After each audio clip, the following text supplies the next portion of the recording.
So the goal was really to populate Dunder Mifflin with people who looked like they didn't belong on a television show, let alone one on prime time. Let's put people into this show who, A, the audience won't know, because that's part of the conceit. It's, we're making a documentary about the day-to-day lives of paper company employees, but also people who just aren't obviously glamorous. And those are your St. Louisans, right? Well, I mean, that's no insult. We're proud of that. Yeah. Well, to that end, by the way, one of the things. I'm Sarah Fensky. This is St. Louis on the Air. I'm Emily Woodbury, senior producer for St. Louis on the Air. Before today's episode, I want to take a moment to say thank you for listening. Our team works hard to provide nuance on the news that shapes your life and your community. And we wouldn't be able to do this without your support.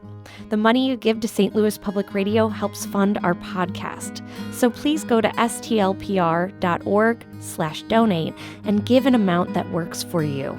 Your contribution, along with that of your neighbors, is what fuels St. Louis on the Air, and we're really grateful.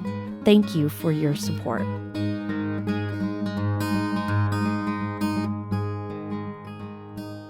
Ken Kwapis is a successful Hollywood director. He's got 11 feature films to his credit. That includes He's Just Not That Into You and The Sisterhood of the Traveling Pants. He also helped to launch no less than 9 TV shows, directing the pilot episodes of The Office, The Larry Sanders Show, The Bernie Mac Show, and more. But his love of filmmaking began long before he moved to California. It started back in Belleville. That's where he marveled at Lawrence of Arabia on the screen of the Skyview Drive-In and drove to Maryland Heights to see American Graffiti at the Westport Twin Cinema. And yes, Ken Kwapis remembers the place where he saw each film. Movie theaters for me are secular houses of worship, and it's important to be specific about where I experience cinematic revelations, he writes in his new book. That book is called But What I Really Want to Do Is Direct, Lessons from a Life Behind the Camera, and he joins us today to talk about it. So Ken Kwapis, welcome to the show. Thank you very much. Happy to be here. So your book is such a great guide for somebody wanting to learn how to be a director or be a better director, but it's also a great book for anyone who loves movies. What made a kid in the St. Louis suburbs such a cinephile? Well, I'm not sure exactly, but just early on I found myself, spending all of my allowance at the movies. And pretty quickly I started to figure out that there was somebody behind the scenes, pulling the strings, making choices that either made a film more or less interesting. And I decided I wanted to be that someone. You write that when you were a kid in Belleville, at one point you wanted to be a film critic. How did you even know film critic was a gig? I'm not sure what got into me. I was in the 3rd grade, and the teacher in charge of the class had each person had to stand up and say what they wanted to be when they grew up. And I do remember there's a boy in front of me who stood up and said he wanted to play outfield for the Cardinals. And then I got up and said I wanted to be a film critic, and this was met with nothing but blank incomprehension on the part of everyone. But I think my father subscribed to the Sunday New York Times. So I was actually always reading the arts and leisure section, even as a kid. And again, I became weirdly obsessed with film reviewers as much as I did film directors. I don't know what came over me. And you're fortunate you chose the route of wanting to direct movies rather than write about them, because it seems like movie criticism that's a dying art right there. But what's amazing is, you ended up living this dream. You got to be a movie director, and you actually directed your first feature film when you were just 24 years old. In the book, you kind of make it sound easy how you landed that job. Was it in real life? Well, it was. I mean, it was a very hard film to direct. That's, Sesame Street presents Follow That Bird. And, I think that more than anything, I was just so eager to do it. And when I met Jim Henson, I was also very clear with him about what I didn't know. I sat down with him at at my interview, and I pretty quickly into the interview said, I've never directed a puppet. I have no idea how to direct a puppet. And that could have easily, the meeting could have gone south at that point, but Jim was very, very happy for me to admit what I didn't know. And he just said, here's the bottom line. Just talk to puppeteers like they're actors. And so the film was difficult. It was a complicated film to do. but I guess, it did come pretty easily for me, I will say. I know many people who are now directors who spent much longer trying to get that first job. Yeah, and you got that first job, and this film has become kind of a cult favorite. People who were kids, frankly, I remember watching this film in a movie theater when I was a little kid, and it's so much better than it had to be. Like, it didn't pander to its audience at all. There's some real emotional heart to this. You also did an homage to North by Northwest in the middle of it. Like, this was a remarkable first film. But what I'm interested in is this idea of just being 24 years old. You're having to be in charge of people who are much older than you. What kind of complications came with having to tell these lifelong puppeteers what to do when you're just this kid fresh out of film school? Well, I mean, first of all, I didn't pretend to know more than I did, and I found first. I mean, the people who operated those puppets, Carol Spinney, of course, who plays Big Bird and Oscar the Grouch, Jim Henson, who does Kermit and Ernie, and then Frank Oz, who does Cookie Monster, Grover, and Bert. They were super gracious towards me, and these were people who had created these characters, so who was I to tell them how to perform them? But they wanted direction. And as for the crew, as I recall, I was probably the youngest person on the crew, but I think that pretty quickly I figured out that if you try and create an atmosphere where people feel acknowledged and respected, everyone will bring their A game to the table. So that's something I learned. I think because I was the newbie, because I was the youngest person on the crew, I made that observation, and that I've tried to continue to maintain that throughout my career. Yeah, you have a lot of great advice in this book, and a lot of it has to do with shots and how to put a movie together. But then there's also a lot of it that has to do with just how to deal with people. And I feel like a lot of this advice in this book would have applied equally well in my career as I was trying to be an editor and deal with writers. Do you feel like creative people are all the same? They're kind of a bundle of anxiety, and if you can learn to work with that, you can get the best out of them. Well, I mean, what I feel is that there's a lot of life lessons to glean from the directing process, and one of them obviously is for anyone who's in a leadership or managerial position. I mean, I think that you'll enjoy my stories about trying to wrangle a sometimes unruly group of people, trying to get a lot of people who are passionate but have different agendas all on the same page.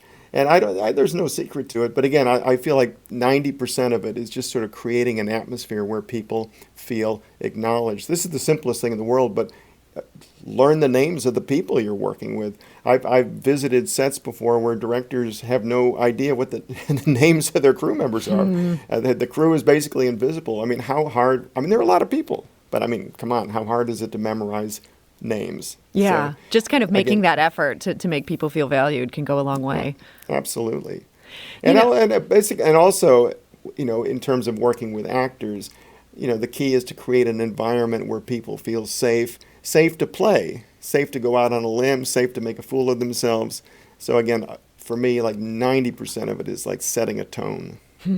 And you weren't just dealing with human actors. You had these Muppets involved in Follow That Bird. You also later directed a film called Dunstan Checks In. And I got to admit, I haven't seen this one. After reading your chapter about it, I plan to watch this immediately. There is an orangutan in this. But what was fascinating about reading your chapter about this is you were less focused on how difficult it was working with an orangutan, and more, you had this realization that the orangutan is almost the Buster Keaton role in this film. Tell me about that.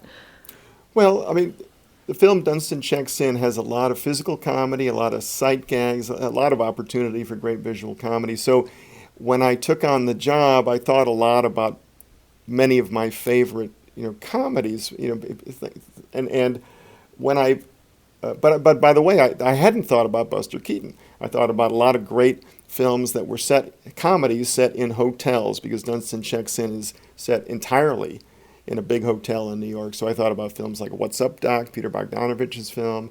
I thought about The Bellboy, Jerry Lewis's film. But only when I actually met the star. The orangutan's name is Sammy. My first meeting with the simian star, Sammy, I looked at him, and he looked at me, and he kind of extended his long arm and sort of tousled my hair, and he had this completely deadpan, beautiful deadpan face, and I thought, oh my gosh, Buster Keaton. The great stone face. And I thought, oh, wow, it suddenly occurred to me that not only could I sort of pay homage to my favorite silent films, silent comedies, but here I was getting to work with a silent star. So I heartily encourage you to watch that one. And you have a scene in there where you do pay the direct homage, and I'm not sure how to say that either. I think that's right. But you're paying homage to Buster Keaton, and then you ended up getting the most remarkable appreciation of that homage. Will you tell our listeners that story? Sure. We had at the premiere, one of the stars of the film walked up to me, and there was an older woman on his arm. Glenn Shaddix is the actor, and he introduced me. He said, "Ken, I'd like you to meet my date for the premiere, Eleanor Keaton." And I froze, because Eleanor Keaton, that would be Buster Keaton's widow, and I was shaking her very frail hand, and she said, "Buster would have loved this film." And I to this day, that is the most important compliment I've ever received. She went on and she said, "Buster would have loved your tribute to the film Steamboat Bill Jr." So what happens in Steamboat Bill Jr. is Buster plays this very kind of artsy, kind of twee, college student who's come home after a semester or so, and his very, kind of masculine father insists that he get rid of his artsy beret and wear a more manly hat. So there's this wonderful scene where father and son go to a store, and Buster tries on like 20 different hats. It's hilarious. Only Buster could create a beautiful comic set piece just trying on a bunch of hats. Well, in Dunstan, there's a scene where the Simeon title character, who in the film is a jewel thief, who kind of goes in and out of different goes in and out of the different rooms in this hotel stealing jewelry. But he goes into a woman's room, kind of gathers all the jewelry, but before he makes his exit, he notices that she has lots of different hats sitting near a vanity table. So he parks himself at the vanity table and starts trying them on one by one. And that was a very deliberate homage to Mr. Keaton. And needless to say, what's the best word I can think of? I was gobsmacked to find that at the premiere, no less than his widow was there and appreciated it. We're talking today to Ken Kwapis. He's a Belleville native, a Hollywood director, and his new book is What I Really Want to Do is Direct, Lessons from a Life Behind the Camera. It's a really good book. If you love movies, there's so much you can learn about the making of them. And even if you just need some management tips, Ken has some great ideas. Now, Ken, I promised our listeners that we would talk about The Office.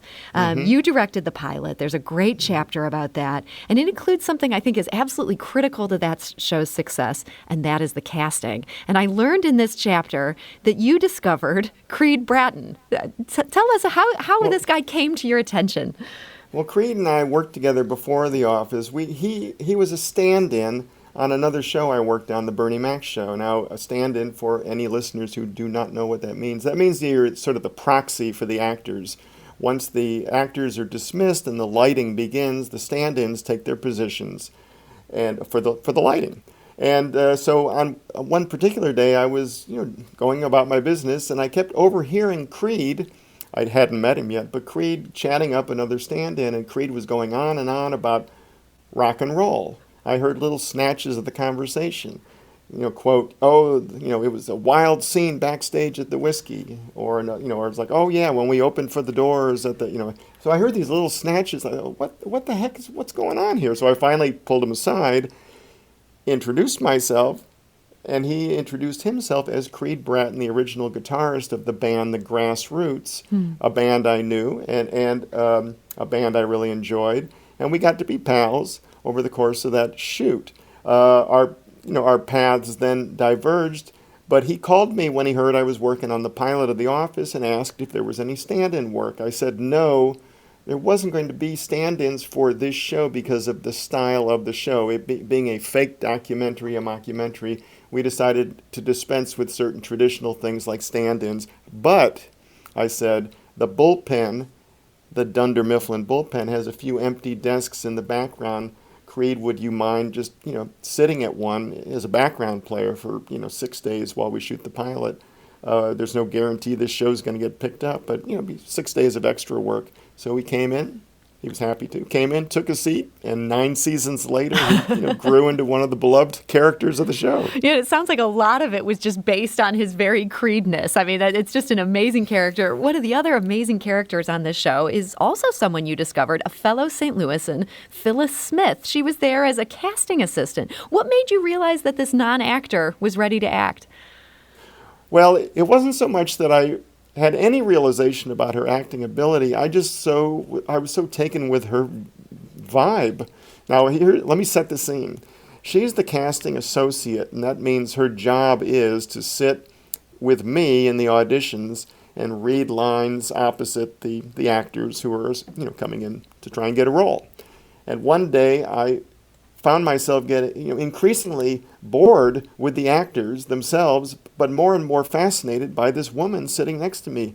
I didn't know her name. All I knew is that she had this kind of wonderfully earnest, I'm going to say it, Midwestern vibe going on. I had no clue where she was from. And after a session, I took the showrunner aside and I said, this woman, the casting associate, she really would. I can easily see her as a Dunder Mifflin employee. And our showrunner Greg Daniels said, let's invite her in, and we did. And again, she had to quit her day job as a casting associate with no guarantee that this show would get picked up. Again, the pilot. Shooting a pilot does not mean they're ordering a series, but I'm very proud of the fact that Phyllis, has also become, one of the great members of the ensemble and a wonderfully, beloved actor.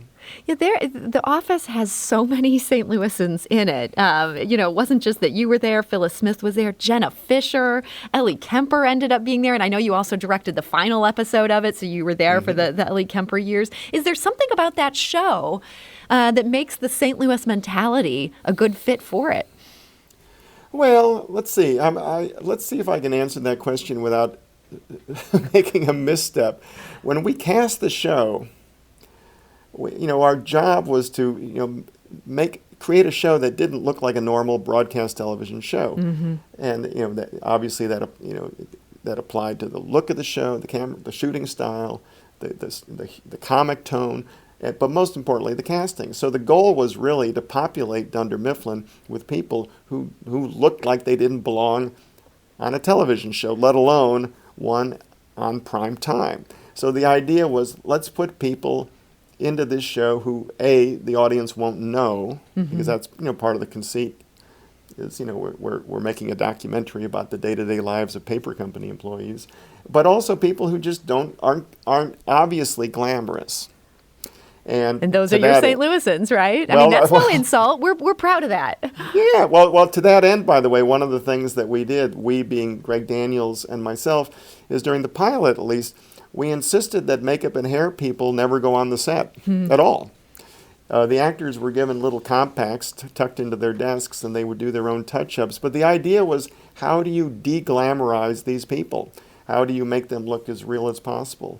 I feel like it worked. I mean, I feel like there's a certain kind of there is a certain kind of drabness to their presentation. I mean, I think some of the characters wore the same wardrobe like week after week. Yeah. And but the main thing was that, again, the idea was that it wasn't a show, populated by, sexy people. It wasn't, the Melrose Place. It was Scranton. Yeah, and Scranton. By way of St. Louis. Scranton could be St. Louis.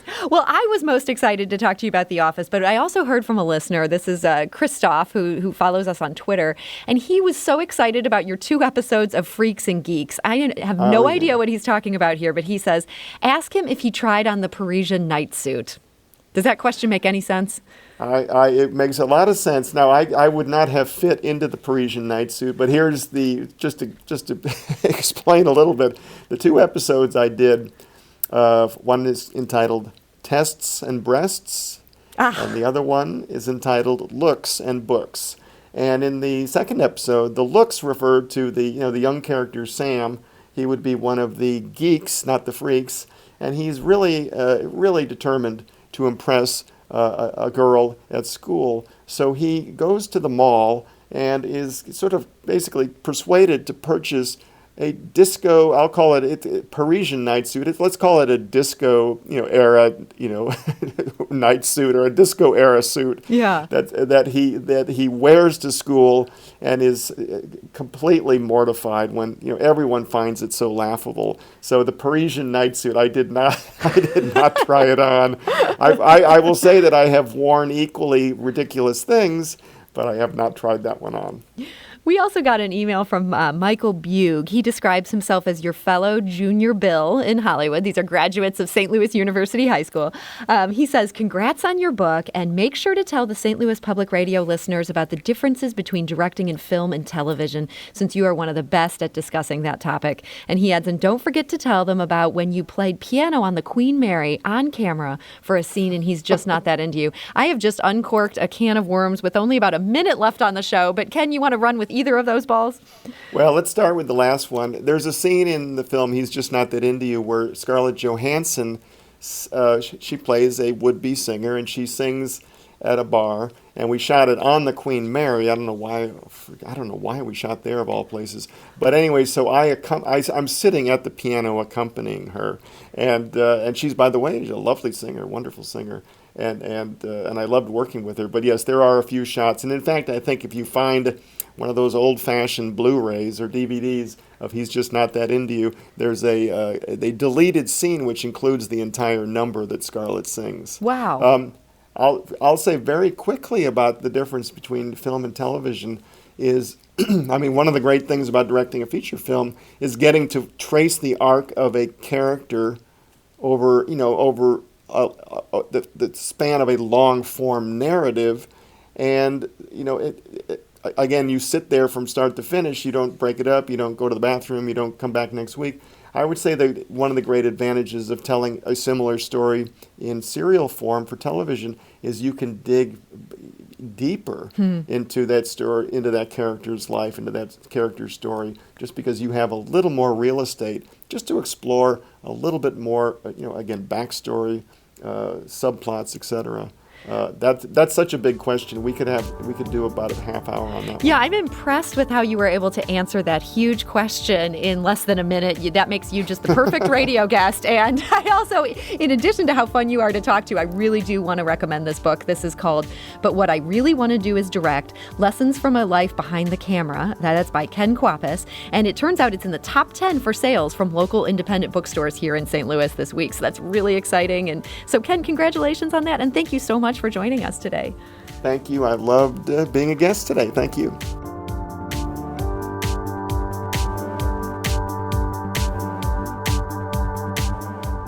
Do you find yourself regularly listening to episodes of St. Louis on the Air?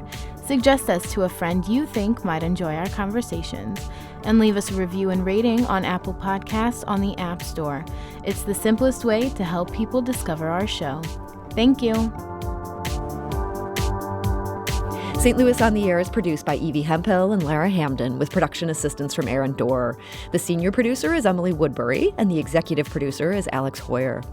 St. Louis on the Air is a production of St. Louis Public Radio. That's 90.7 KWMU. Thank you for listening. I'm Sarah Fensky.